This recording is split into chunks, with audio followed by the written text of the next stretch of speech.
सियासत टीवी के programme sprint for spirit में आप सबका वेलकम। मैं हूं आपका दोस्त मोहम्मद मुनीर।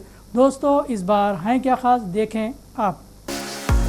मैंने गिनीज वर्ल्ड ऑफ रिकॉर्ड बनाया है। बहुत अच्छा लग रहा है क्योंकि सब लोग बहुत तारीफ कर रहे हैं। काम्या को ऐसा एक मौका मिला विश्व के सबसे ऊंचे पर्वत पे अपना तिरंगा लहरा। Mother is strong, then we can definitely raise stronger girl. Disable person है। टॉकिंग फिंगर्स एक कॉन्सेप्ट कैफे है। पहली बार आई हूँ, आके बहुत अच्छा लग रहा है। लू लगने का डर रहता है, सब तरीके से हालत ख़राब हो रही है इस समय। सर पेट का सवाल है सर, घर से आए हैं तो कुछ पैदा करने तो करना तो पड़ेगा ही। हम लोगों को जब प्यास लगती है तो हम बोल देते हैं हमें प्यास लग रही है, पानी दे। पक्षी कैसे बोले, किससे बोले? मेरे मन में ख्याल आया कि इनके लिए भी पानी की व्यवस्था होना बहुत ज़रूरी है। दोस्तों, इरादे हो अगर नेक तो निकलते हैं रास्ते अनेक। मुश्किल रास्तों पर चलने वाले वही हो जो अपनी मंजिल तक पहुंच जाते हैं। ऐसे ही कामयाब कहानियां मैं आप तक पहुंचाता हूं। तो आइए दोस्तों, सब मिलकर देखते हैं एक नए जोश और जज्बे से।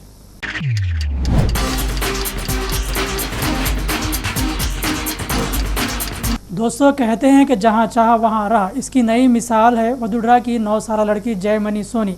चौथी क्लास की स्टूडेंट ने Guinness book of world record में अपना नाम दर्ज कर लिया। हाल ही में जयमनी सोनी ने 1 मिनट में 153 बार रिंग घुमाकर नया रिकॉर्ड कायम किया। आप भी देखें सोनी ने अपनी सलाहियत से कैसे लोगों को किया मुतासिर।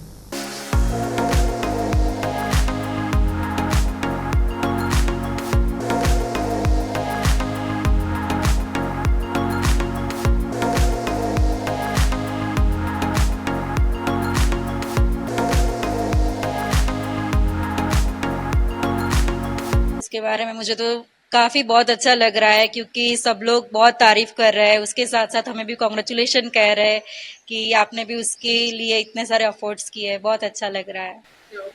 क्या था पूरा रिकॉर्ड वो बताइए। उसने हुला हुप रोटेशन इन हेयरबन किया है। 153 उसने अचीव किया है। जो लास्ट रिकॉर्ड था वो 133 या 134 था, तो उसने 153 अचीव किया है।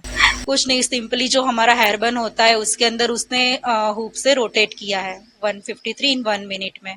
वैसे तो पूरा दिन हुला हुप करती रहती है अप्रोक्स, मतलब आप जब भी उसको देखोगे वो फ्री होती है, हुला हुप करती रहती है। स्कूल से आएगी ऐसा कुछ भी होगा, मतलब उसके हाथ में हुप तो रहती है।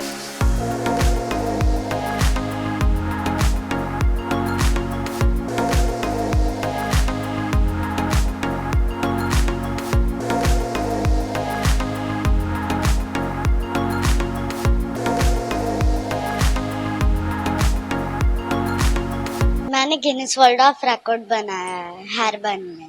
तो वो उसमें क्या करना होता है? मतलब हमारा जो सिंपल ही हेयरबन होता है उसके अंदर हमें घुमाना होता है हुलाओ। तो कितनी प्रैक्टिस करनी पड़ती है इसके लिए? बहुत ज्यादा। तो किसने सिखाया है आपको? मेरे मैम ने, मतलब मैं सीखती हूँ ना उनके साथ, इसकी कितने वजह से। टाइम से सीख रहे हो आप? 4-6 मंथ्स। तो कितना हर रोज कितना टाइम देना पड़ता है इसमें? 1 आवर। 1 आवर में मतलब मेरे क्लास होता है ना 1 आवर की, इसकी वजह से।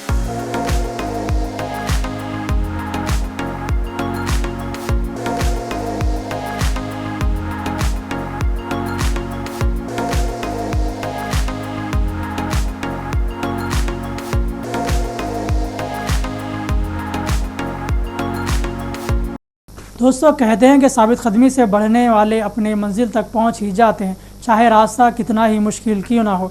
और जब बात हिमालय पहाड़ की हो तो जज्बा भी हिमालय जैसा होना चाहिए। जी हां, ऐसा ही कर दिखाया है मुंबई की काम्या ने। 16 साल काम्या ने माउंट एवरेस्ट को सर करने वाली सबसे कम उम्र हिंदुस्तानी बन गई है। इस मौके पर काम्या की मां बहुत खुश है। आइए जानते हैं कामयाबी से सरशार मां के तासुरात। एज अ मदर इसमें कोई शंका नहीं है कि मुझे एक्सट्रीमली प्राउड फील हो रहा है। At the same time I am also experiencing immense gratitude and I feel we are blessed as a family that Kamya को ऐसा एक मौका मिला कि वो विश्व के सबसे ऊंचे पर्वत पे अपना तिरंगा लहरा पाए। तो we are very grateful to the almighty and for everybody who made this happen. Ma'am, दौर की बात करना चाहेंगे। जब उन्होंने अचीवमेंट किया, क्या फ़ोन पर बात हुई इनकी? काम्या से क्या कुछ बात हुई, उनका क्या कहना? अभी तक मतलब मिल के गले लगा नहीं पाई। आई एम जस्ट वेटिंग, शायद इस महीने के एंड तक काम्या घर पहुंचेगी। तो जब वो ऊपर पहुंची थी, द एशियन ट्रेकिंग ग्रुप ने हमारा फ़ोन पैचअप करवाया था, तो I could speak and congratulate Kamya when she was standing on top of the mighty Sagarmatha. तो that was an immense moment of pride as a mother, जब मैं अपनी बेटी की आवाज़ विश्व के सबसे ऊंची चोटी से सुन पाऊँ. तो that was an amazing experience. Ma'am दौड़ की बात करना चाहेंगे. अब तक उन्हें शायद 6, तो उनकी अब तक कितना उन्होंने एवरेस्ट पे चढ़ा है, आगे किस तरह पूरी दौड़ के बारे में बताएंगे आप? कब से ये शुरू किया उन्होंने? काम्या ने हिमालयाज़ पे ट्रैकिंग 7 साल की उम्र से शुरू किया था. उनके पापा जो हैं वो इंडियन नेवी में हैं और वो भी पर्वतारोही हैं और एक एडवेंचर एंथुजियास्ट हैं. तो काम्या को अपना इंस्पिरेशन अपने पापा को वॉच करके ही मिला, जो नेचुरली उनके काम्या के हीरो हैं. तो उनके कदम चलते हुए काम्या ने छोटे ट्रैकिंग से शुरू किया था. एंड जब उसने 9 साल की उम्र में एवरेस्ट बेस कैंप तक ट्रैक किया था और लद्दाख में 6000 मीटर का जो पहाड़ है स्टोक कांगरी, उसमें उसने 9 साल में चढ़ के जब पहला अपना रिकॉर्ड बनाया, तो हमने सोचा कि शायद हम इसको थोड़ा और आगे ले जा सकें. तो जब हमने स्टोक कांगरी किया था और जब नीचे आए थे तो काम्या में और ज़्यादा एनर्जी बाकी थी, उसमें बिल्कुल थकावट नहीं दिख रही थी. तो मेरे हस्बैंड ने उससे मजाक में पूछा कि तुम्हें पता है कि स्टोक कांगरी जो तुम चढ़ के आए हो, ये विश्व के 5 जो पीक हैं भारत से बाहर, उनमें से सेकंड लार्जेस्ट है. तो काम्या ने बोला तो क्या मैं वो भी चढ़ सकती हूँ? तो तब हमने ये मिशन साहस, जिसके तहत काम्या 7 समिट्स और नॉर्थ एंड साउथ पोल पे स्की करके जाना चाहती है, ये मिशन का हमने सोचा. और उसके बाद उसने अभी उसमें एवरेस्ट के साथ मिला के 6 पहाड़ पे अपना तिरंगा लहराया है. 7वां की बात कर रहे हैं, कब तक क्या उसकी भी पहल शुरू हो चुकी है और कब तक उसको पूरा करेंगे? प्रैक्टिस तो काम्या का कंटिन्यूस जारी है और 7वां जो खंड है वो अंटार्कटिका है, जिसका हाईएस्ट पीक माउंट मैसिव. हम तैयारी कर रहे हैं कि दिसंबर में इस साल हम वो पहाड़ भी चढ़ के काम्या का जो 7 समिट्स का मिशन है उसको अंजाम दें. मैम बात करते हैं काम्या की, जिस प्रकार से हर एक माँ को, हर एक फैमिली को गर्व होता है. भारत की पहली लड़की है और इतनी कम उम्र में और दुनिया की सेकंड लड़की, तो कहीं ना कहीं गर्व फील होता है कि मेरी बच्ची जो है एक मेहनत करके किस तरह का स्ट्रगल था जब वो पार करते पहाड़, तो किस प्रकार का स्ट्रगल, किस तरह का फीलिंग बता पाइए? ये जो है ये किसी तपस्या से कम नहीं होती है. हर माउंटेनियर जो एवरेस्ट या ऐसे ऊंचे पहाड़ों में चढ़ने जाता है उसको कंटिन्यूअस और बहुत डिसिप्लिन से प्रैक्टिस करनी चाहिए. और जब बात आती है छोटे उम्र वाले बच्चों की जो ऐसे मुकाम पे करने का कोशिश कर रहे हैं, तो और इसमें स्ट्रगल ये होता है कि फिजिकल ट्रेनिंग के साथ में इनको अपनी पढ़ाई और बाकी जो रिस्पॉन्सिबिलिटीज़ है वो भी मैनेज करना पड़ता है.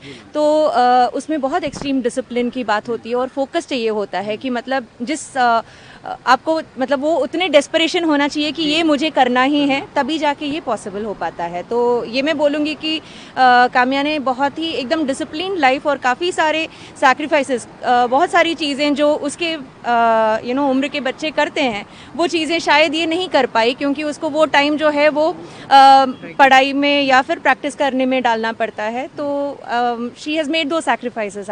जब एवरेस्ट या ऐसे पहाड़ों की बात होती है तो जो नेचुरल एलिमेंट्स और वेदर है वो सबसे बड़ा चैलेंज और टू एन एक्सटेंड डेंजर भी होता है, जो जिसके लिए आप मेंटली प्रिपेयर हो सकते हो, but you also have to be very humble and keep praying कि आपका साथ जो है मदर नेचर और माउंटेन दे. क्यों तो ये हम काम्या को हमेशा से बताते आ रहे हैं और काम्या को मतलब we are very happy that Kamya is groomed in a way that she is very respectful of mother nature and respectful of the mountain.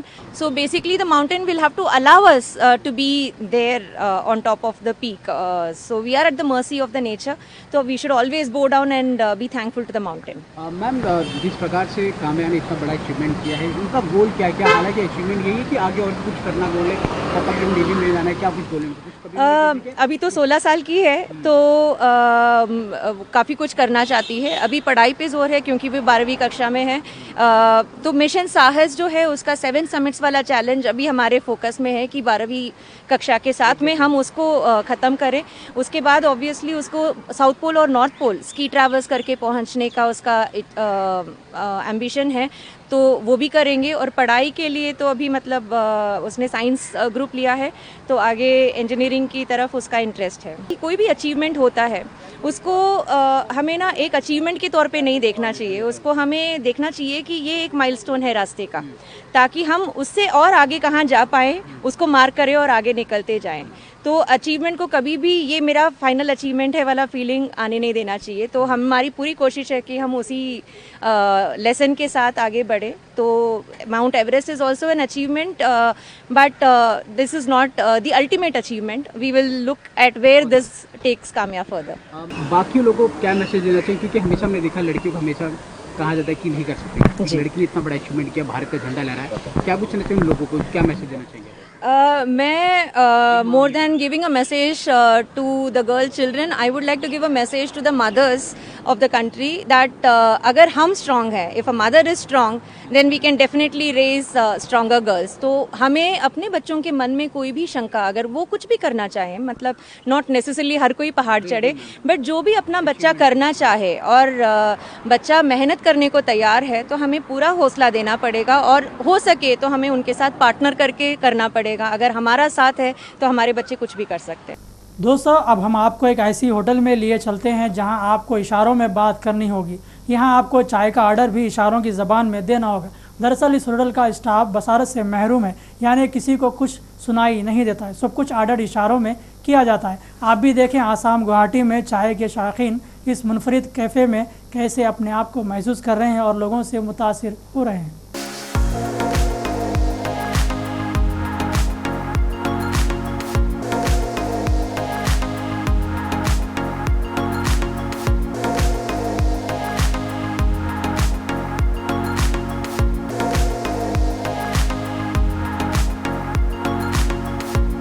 Talking fingers एक कॉन्सेप्ट कैफे है. This cafe is it's a dream being fulfilled after 2 years of hard work.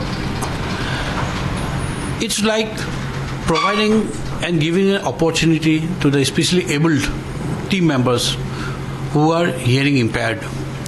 Tea has lot of potential. Tea has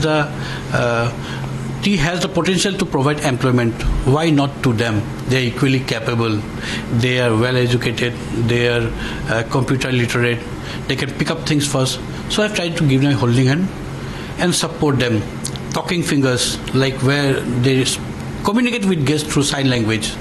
My team members, whom I call the masters of sign language, interact with the guests through sign language, and we welcome everyone to have this experience and bless them so that they can be self-reliant and they can live a life of dignity through their own hard work. We are just giving them a platform.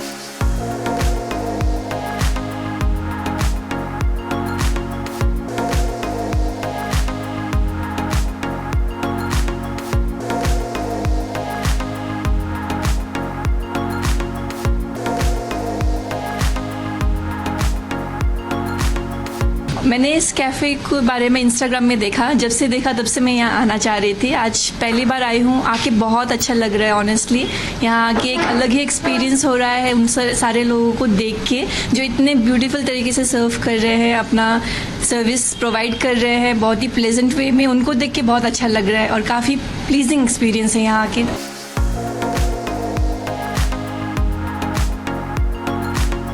सारे बच्चे जो sign language में काम कर रहे हैं उसका एक एक्सपीरियंस लेने के लिए आया था, मगर मेरा जो एक्सपेक्टेशन था उससे भी ज़्यादा मिल रही है। यही अच्छा लगा कि यहाँ का जो ओनर है, जो एक इनिशिएटिव लिया है इन लोग को गुड प्लेटफॉर्म देने के लिए, उनको मैं बहुत बहुत शुभकामनाएं देता है ताकि आगे भी ऐसा काम करे। जो डिसेबल पर्सन है वो अपना खुद के पैरों पे खड़ा हो सके। दोस्तों, रवां साल सख्त गर्मी ने मुल्क की मुख्तलिफ रियासतों को अपनी लपेट में ले रखा है, तो वहीं हरियाणा के गुरुग्राम में फूड डिलीवरी बॉयज़ इस गर्मी से मुतासिर हो रहे हैं। वो अपनी 2 वक्त की रोटी के लिए फूड ऑर्डर लेकर लोगों के घरों तक पहुंच जाते हैं। इस दरमियान इन्हें कई मसाइल का शिकार भी होना पड़ता है। कड़ी धूप में बाइक चलाने से इन्हें स्किन एलर्जी और दीगर बीमारियों का खदशा बढ़ रहा है। इसके बावजूद वो अपनी मेहनत की रोटी कमा रहे हैं। ऑर्डर सबका लेते हैं और ज़रूरत इनकी भी पूरी होती है।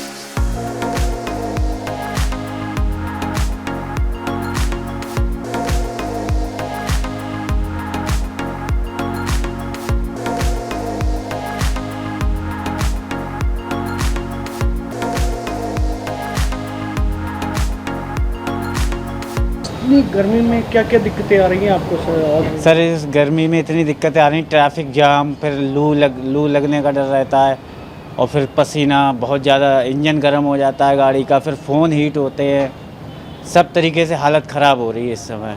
फिर भी दिन में ऑर्डर लेते हो आप? सर पेट का सवाल है सर, घर से आए हैं तो कुछ पैदा करने तो करना तो पड़ेगा ही सर। दिन की बजाय रात में भी कर रहे हो? सर रात में डर रहता है, कुत्तों का डर रहता है, छीना झपटी का डर रहता है, कोई फ़ोन छीन ले, कभी कभी ऑर्डर गलत जगह पर जाता है तो वहाँ लूट भी हो सकती है, हमारी बाइक छीन ले, तो इसलिए हम रात में बचते हैं, दिन में पसीना बहाते हैं, सेफ रहते हैं। लेकिन पिछले कुछ दिनों से बहुत ज़्यादा परेशानी आ रही है। परेशानी बहुत आ रही है सर, लेकिन लड़ना है, पेट से लड़ना है सर। इस बार गर्मी ने कर दिया पुराना रिकॉर्ड पार। सख्त गर्मी से इंसान तो इंसान, अब हैवान भी होने लगे हैं परेशान। गर्मी के इस दौर में जहां लोग घर से नहीं निकलते, वहीं परिंदों से मोहब्बत करने वाले अमित ने यूपी में परिंदों को शदीद गर्मी और धुएं से बचाने के लिए घोंसले बनाए। अमित कहते हैं कि हम इंसान प्यास बुझाने के लिए आसानी से पानी मांगते हैं, लेकिन इन बेजुबान परिंदों को पानी पिलाने का कोई ऑप्शन नहीं है।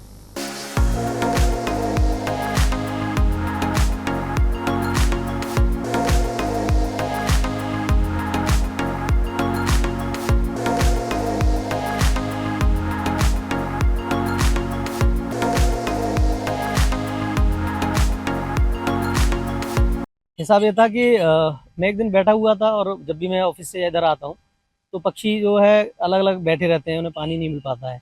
हम लोगों को जब प्यास लगती है तो हम बोल देते हैं, ऑफिस में बोल देते हैं, घर पे बोल देते हैं, हमें प्यास लग रही है, पानी दे दो। पक्षी कैसे बोले, किससे बोले? तो मेरे मन में ख्याल आया कि इनके लिए भी पानी की व्यवस्था होना बहुत ज़रूरी है। तो मैंने विचार बनाया और मैं इनके लिए घोंसले लेके आया, बनाए घर पे, और फिर मैंने टांगे और उसमें पानी भी रखा, जिससे कि पक्षियों को प्यास लगेगी तो वो घोंसले में आएंगे, बैठेंगे भी और अपना पानी भी पिएंगे। ऐसी गर्मी में पक्षियों की जान बच रही है, और इतनी भीषण गर्मी में जो टेम्परेचर है, इंसान के लिए तो काफ़ी दिक्कतें हो ही रही हैं। अब पक्षी तो बहुत नाजुक चीज़ है, तो उनके लिए भी होना बहुत ज़रूरी है। तो वो मेरे मन में आया, तो मैंने सोचा कि लाओ एक छोटा सा, एक अच्छा सा काम कर लेते हैं, पुण्य का काम कर लेते हैं। जो पक्षी जो बोल नहीं सकते हैं, है ना, बेजान प्राणी हैं, उनके लिए कुछ अच्छा कर लेते हैं।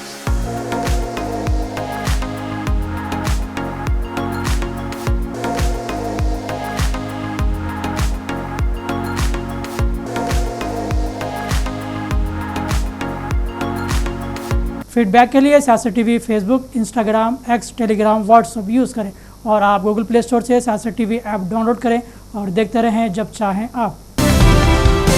गूगल प्ले स्टोर से डाउनलोड कीजिए सियासत टीवी मोबाइल ऐप और रखिए टीवी 24 घंटे आपके साथ। दोस्तों, हौसला अफजाई जज्बों को जन्म देती है और एक नई सोच को पहचान देती है। अगर आपके अंदर भी ऐसे ही हौसले और जज्बे हैं जो आपको दूसरों से मुख्तलिफ रखते हैं, तो आइए सियासत टीवी के इस प्रोग्राम का हिस्सा बनिए। अब आपके दोस्त मोहम्मद मुनीर को इजाज़त दें, फिर होगी मुलाकात नए नए हौसलों और जज्बों से भरी कहानियों के साथ। देखते रहें सियासत, sprint for spirit, time up बदलेगा।